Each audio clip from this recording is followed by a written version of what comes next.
Hello everyone, I am Tariq Anwar. Welcome to Ikra Online Learning Platform. I hope you are fine and doing well.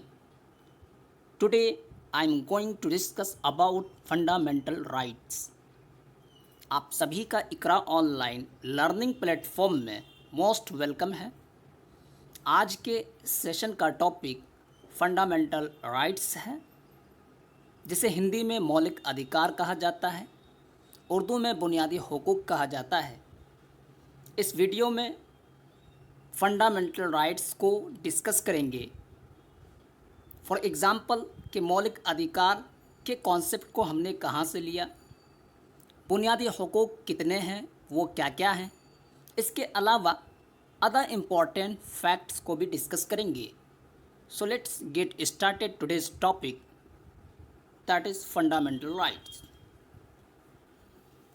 The Constitution offers all citizens, individually and collectively, some basic freedoms. कि constitution, हमारा आइन और संविधान, ये तमाम citizens को, तमाम नागरिकों को, तमाम शहरियों को individually as well as collectively some basic freedom provide करता है, सम बेसिक फ्रीडम को ऑफर करता है। These are guaranteed by the constitution in the form of 6 broad categories of fundamental rights. और ये some basic freedoms fundamental right के 6 broad categories के form में कॉन्स्टिट्यूशन के द्वारा, आइन के ज़रिए, संविधान के द्वारा खुद इसकी प्रोटेक्शन की जाती है, इसकी गारंटी ली जाती है। तो फंडामेंटल राइट्स टोटली कितने हैं? 6 हैं, विच आर जस्टिफिएबल। और ये फंडामेंटल राइट्स जस्टिफिएबल भी हैं। इट मीन्स दैट कि अगर फंडामेंटल राइट का वायलेशन होता है तो आप इसके इन्फोर्स के लिए हाई कोर्ट, सुप्रीम कोर्ट तक भी जा सकते हैं। And Article 12 to 35 contained in Part 3 of the Constitution deal with fundamental rights. अब बात यह आती है कि कॉन्स्टिट्यूशन, ये फंडामेंटल राइट्स कॉन्स्टिट्यूशन के किस जगह पर है। तो फंडामेंटल राइट ये कॉन्स्टिट्यूशन के पार्ट 3 आर्टिकल 12 to 35 में मेंशन है। इसी के साथ साथ फंडामेंटल राइट्स के कॉन्सेप्ट को, मौलिक अधिकार के कॉन्सेप्ट को हमने यूएसए के कॉन्स्टिट्यूशन से बोरो किया है।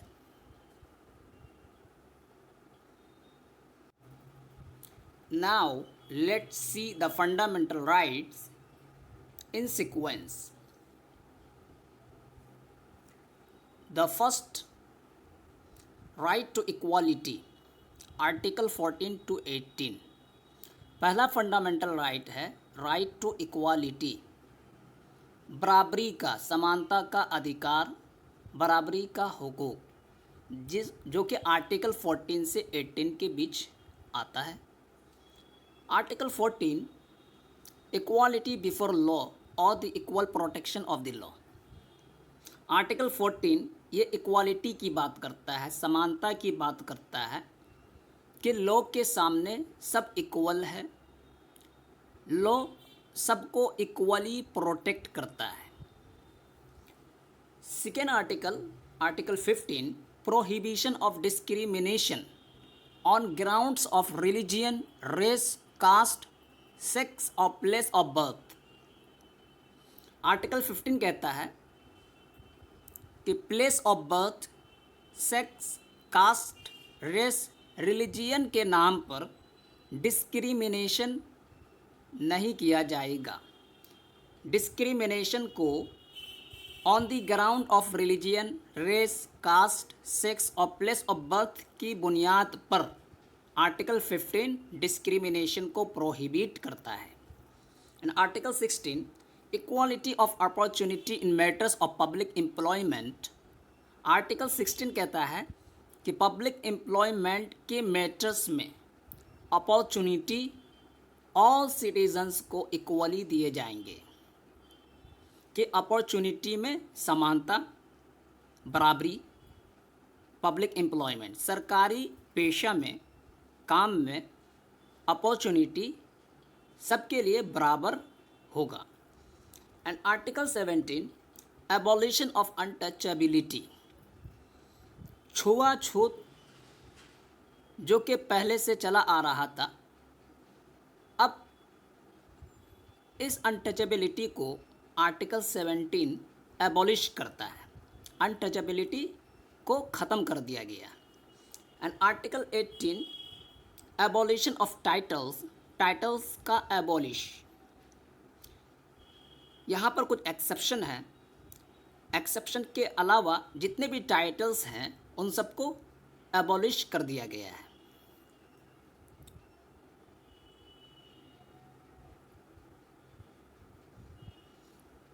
And second fundamental rights, right to freedom, आज़ादी का हक, स्वतंत्र का अधिकार।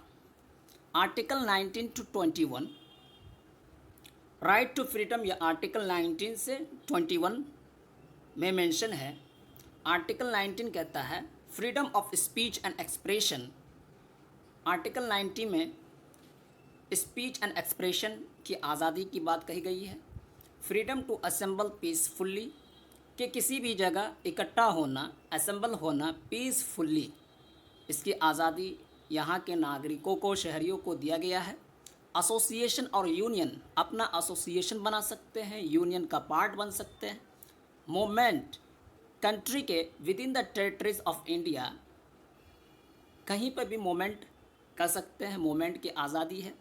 रेजिडेंस, कहीं पर भी रिजाइड किया जा सकता है। And right to practise any profession और ऑक्यूपेशन, किसी भी तरह का एनी काइंड ऑफ प्रोफेशन और ऑक्यूपेशन को प्रैक्टिस करने का अधिकार और राइट, ये आर्टिकल 19 कहता है। And article 20 protection in respect conviction for offences, के ऑफेंसेस के लिए कन्विक्शन के रिगार्डिंग प्रोटेक्शन, तहफ़्फ़ुज़ात। आर्टिकल 20 ये कहता है कि no person shall be convicted of any offence, किसी भी इंसान को, किसी भी व्यक्ति को कन्विक्ट नहीं किया जाएगा until and unless violation of a law, जब तक वो इंसान या कोई भी इंसान जब तक लॉ को वायलेट नहीं करता है तब तक किसी को कन्विक्ट नहीं किया जाएगा ऑफेंस के लिए। इसी के साथ साथ इसका एक मीनिंग ये भी है कि no person shall be prosecuted and punished for the same offence more than once, कि किसी भी इंसान को प्रोसिक्यूट नहीं किया जाएगा, पनिश नहीं किया जाएगा सेम ऑफेंस के लिए एक मर्तबा से ज़्यादा। फॉर एग्ज़ाम्पल, एक व्यक्ति है, एक इंसान है जिसने क्राइम किया, क्राइम को कमिट किया और उसकी सज़ा दे दी गई। फॉर एग्ज़ाम्पल 2 साल की कैद और 5,000 रुपये पेनाल्टी। अब बाद में कोई कानून बनता है ऐसा कि जिसमें उस जुर्म, उस क्राइम की सज़ा को बढ़ा दिया जाता है। फॉर एग्ज़ाम्पल 2 साल की जगह 4 साल कर दिया गया और 5,000 की जगह 10,000 रुपये कर दिया गया। तो अब इस नए कानून या इस नए न्यू लॉ के ज़रिए उसे चार्ज नहीं किया जाएगा। वही कह रहे हैं कि no person shall be prosecuted, कि किसी भी इंसान को प्रोसिक्यूट या पनिश नहीं किया जाएगा सेम ऑफेंस के लिए एक मर्तबा से ज़्यादा। और इसी के साथ साथ एक मीनिंग ये भी है कि no person accused of any offence shall be compelled to be a witness against himself. एक इंसान जो कि एक्यूज्ड है उसे खुद के खिलाफ विटनेस के लिए मजबूर नहीं किया जाएगा। एक इंसान है जो कि एक्यूज्ड पर्सन है, अब उसे मजबूर नहीं किया जाएगा कि वो खुद के खिलाफ, खुद के अगेंस्ट क्या करे, वो विटनेस दे। ये आर्टिकल 20 कहता है। And article 21 protection of life and personal liberty.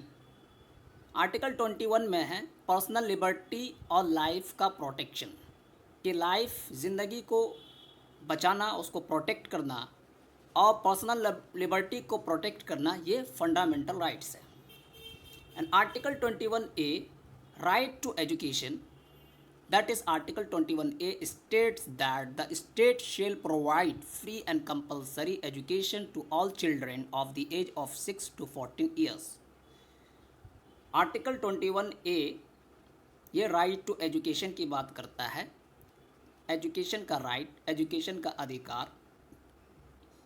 21A कहता है कि स्टेट ये फ्री और कंपलसरी एजुकेशन को उन तमाम बच्चों को, उन तमाम बच्चों को जिनकी उम्र 6 से 14 साल है, फ्री और कंपलसरी एजुकेशन प्रोवाइड करवाए। ये स्टेट की रिस्पॉन्सिबिलिटी है।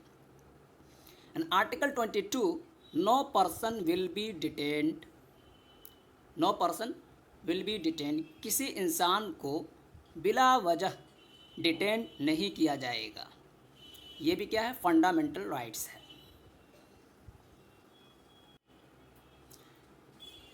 बेसिकली आर्टिकल 22 ये प्रोटेक्शन को ग्रांट करता है उस पर्सन्स को, उस व्यक्ति को जिसे अरेस्ट किया गया है या डिटेन किया गया है।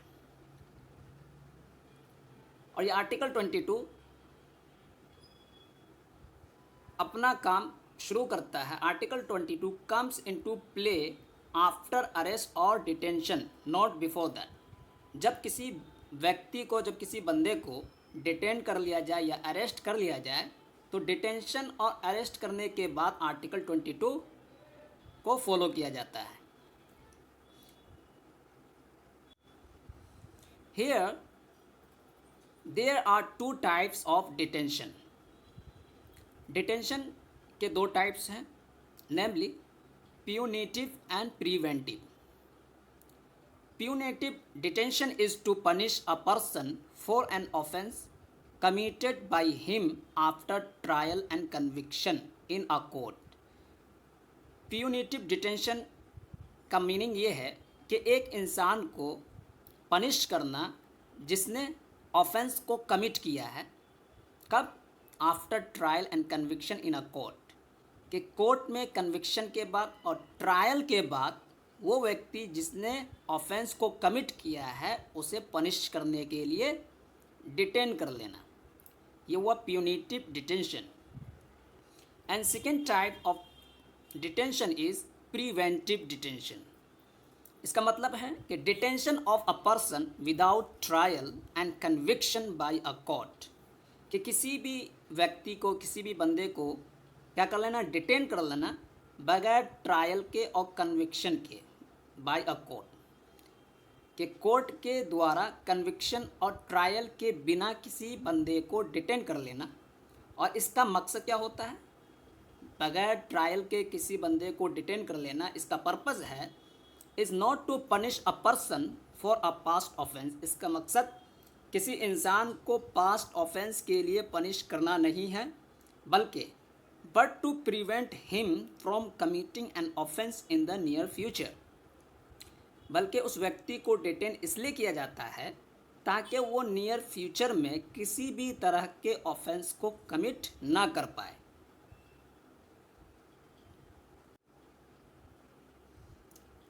And the third fundamental right is right against exploitation, article 23 to 24।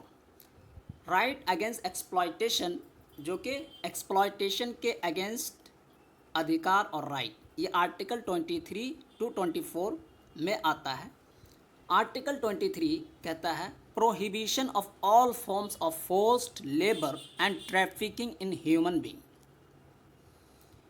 के all forms of forced labour के ऑल फॉर्म्स को प्रोहिबिट करता है, और ह्यूमन बीइंग के ट्रैफिकिंग को भी क्या करता है? प्रोहिबिट करता है। यानी कोई किसी से ज़बरदस्ती से काम नहीं करा सकता। इसी तरह ह्यूमन बीइंग को बेचना, ख़रीदो फरोख्त करना, सेल करना, बाय करना, ये क्या है? प्रोहिबिटेड है। And article 24 prohibition of employment of children in factories और एनी डेंजरस जोन। आर्टिकल 25 कहता है कि बच्चों के एम्प्लॉयमेंट को प्रोहिबिट करता है फैक्ट्रीज़ में या कोई भी डेंजरस जोन हो।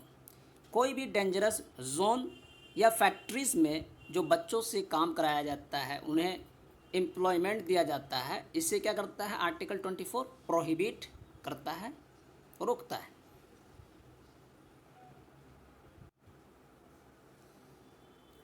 And fourth fundamental right is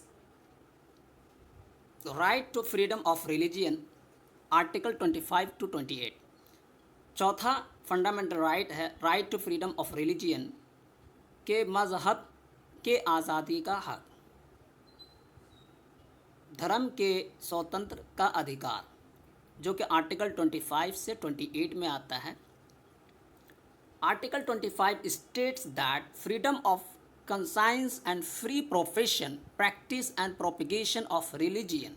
article 25 में ये बात मेंशन है कि कंसाइंस की आज़ादी, ज़मीर की आज़ादी, कंसाइंस की आज़ादी, इसी के साथ साथ फ्री प्रोफेशन की आज़ादी, प्रैक्टिस और रिलीजियन को प्रोपोगेट करने की आज़ादी की बात आर्टिकल 25 करता है। And article 26 freedom to manage religious affairs, के रिलीजियस अफेयर्स, मजहबी या धार्मिक अफेयर्स को मैनेज करने की आज़ादी। And article 27 states that freedom as to payment of taxes for protection of any particular religion, कि किसी भी पर्टिकुलर रिलीजियन के प्रोटेक्शन के लिए टैक्स से आज़ादी, कि गवर्नमेंट किसी भी पर्टिकुलर रिलीजियन के प्रोटेक्शन के लिए टैक्स जनरेट नहीं करेगी, टैक्स फ्री है। एंड आर्टिकल 28 कहता है freedom as to attendance at religious instructions, religious worship in certain educational institutions. Article 28 में है कि किसी भी रिलीजियस इंस्ट्रक्शन में अटेंड करने की आज़ादी, रिलीजियस वर्शिप को अटेंड करने की आज़ादी, और इसी तरह एजुकेशनल इंस्टीट्यूशन में अटेंड करने की आज़ादी की बात आर्टिकल 28 करता है। And fifth fundamental right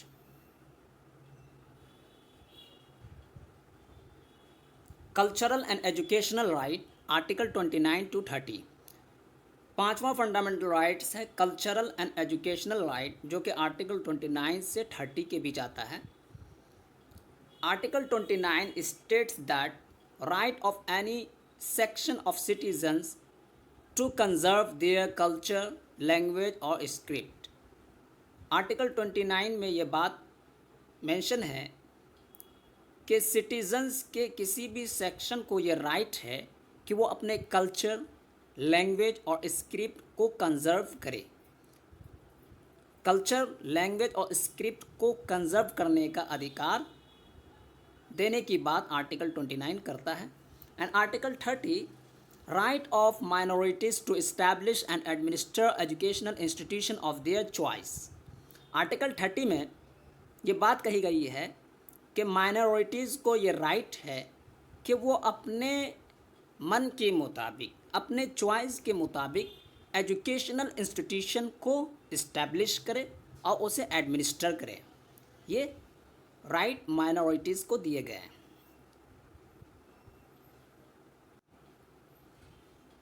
next fundamental right is Sixth fundamental right is right to constitutional remedies for enforcement of fundamental rights, Article 32। Article 32 में ये बात मेंशन है कि फंडामेंटल राइट्स के इन्फोर्समेंट के लिए कॉन्स्टिट्यूशनल रेमेडीज़ का अधिकार, कॉन्स्टिट्यूशनल रेमेडीज़ के राइट की बात कही गई है। तो आर्टिकल 32 में क्या है, right to constitutional remedies for enforcement of fundamental right, कि फंडामेंटल राइट के इन्फोर्समेंट के लिए कॉन्स्टिट्यूशनल रेमेडीज़ का अधिकार, कॉन्स्टिट्यूशनल रेमेडीज़ का right. So article 31 states right to move to the Supreme Court and the High Court in case of violation of the fundamental rights about which Dr. Ambedkar says as the heart and soul of the Constitution. Article 31 में article 31 कहता है कि कोई भी इंसान जो fundamental right को violet करता है, फंडामेंटल राइट के वायलेशन के केस में ये अधिकार दिया गया है कि कोई भी व्यक्ति सुप्रीम कोर्ट और हाई कोर्ट के दरवाजे को खटखटा सकता है, जा सकता है अपने फंडामेंटल राइट को इन्फोर्स करवाने के लिए। और आर्टिकल 31 के बारे में डॉक्टर BR अम्बेडकर कहते हैं कि heart and soul of the constitution, कि आर्टिकल 31 ये क्या है, आर्टिकल 32 ये कॉन्स्टिट्यूशन का हार्ट और सोल है, एंड बहुत ही इम्पोर्टेंट है, very important. And article 32 states that it shall not be suspended except according to the provisions of the constitution, के फंडामेंटल राइट को सस्पेंड नहीं किया जाएगा एक्सेप्ट कॉन्स्टिट्यूशन के प्रोविज़न के अकॉर्डिंग के मुताबिक, कि कॉन्स्टिट्यूशन के प्रोविज़न के मुताबिक ही फंडामेंटल राइट को सस्पेंड किया जा सकता है, अदरवाइज नहीं किया जाएगा। And article 33 the supreme court and high court have the power to issue writs if fundamental rights are violated. अगर फंडामेंटल राइट को वायलेट किया जाता है कहीं पर भी, तो सुप्रीम कोर्ट और हाई कोर्ट के पास ये पावर है कि वो रिट को इशू करे फंडामेंटल राइट को प्रोटेक्ट करने के लिए, प्रिजर्व करने के लिए। To enforce the fundamental rights the supreme court and high court can issue writs of various forms as follow. उसी बात को यहाँ पर भी रिपीट कर रहा है कि फंडामेंटल राइट के इन्फोर्स के लिए सुप्रीम कोर्ट और हाई कोर्ट के पास ये पावर है कि वो रिट को इशू करके फंडामेंटल राइट को प्रोटेक्ट करे। और रिट 5 टाइप के होते हैं। Now I am going to discuss about writs. There are 5 types of writ. अब हम रिट को डिस्कस करते हैं। जैसा कि जाना जाता है कि रिट्स के 5 टाइप्स हैं। The first one is habeas corpus. पहला रिट है habeas corpus, meaning to have the body. Habeas corpus का मतलब होता है बॉडी का होना। इट मीन्स कि supreme court and high court, that is to be produced before the court. इसका मतलब होता है कोर्ट के सामने किसी को प्रोड्यूस करना। This is issued to protect the personal liberty of an individual against the arbitrary actions of states और private individuals.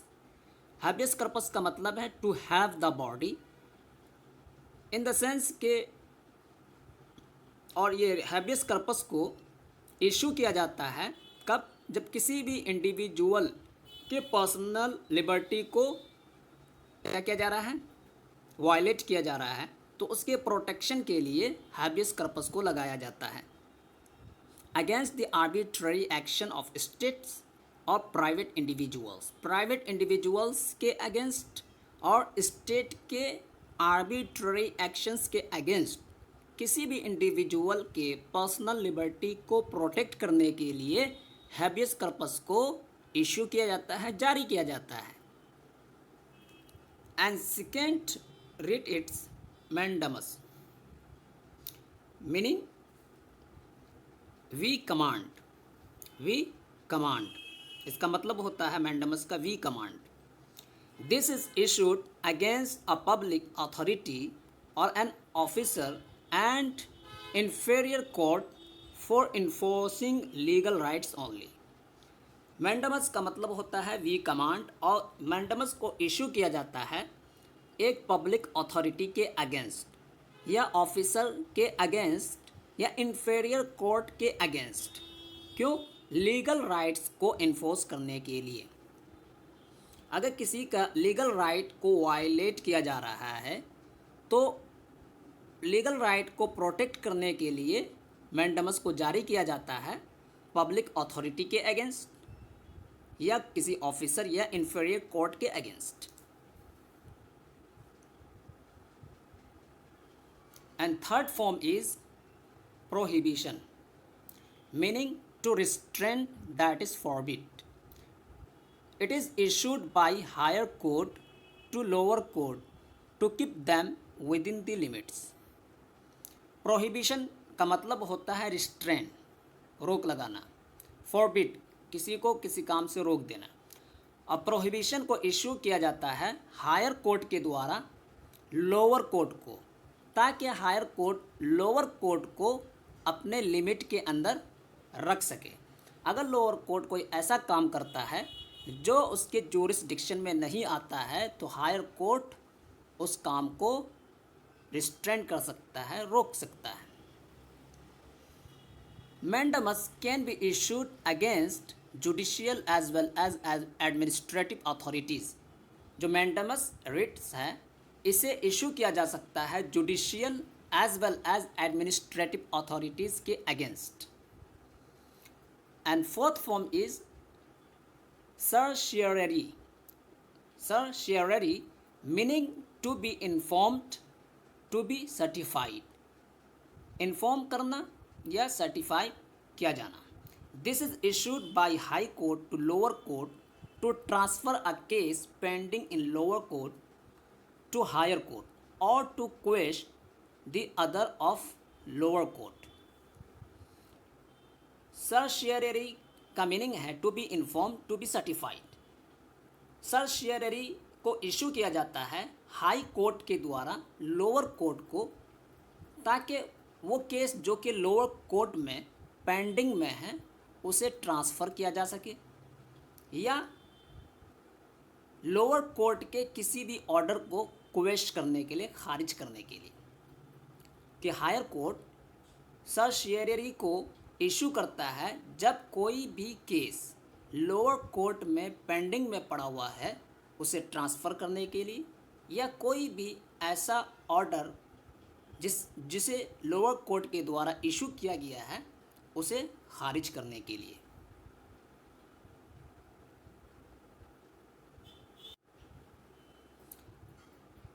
The fifth one is को वारंटू, meaning what is your authority. This is issued to ensure that the person holding a public office is qualified to hold that office. को वारंटू का meaning है what is your authority, कि आपकी authority क्या है।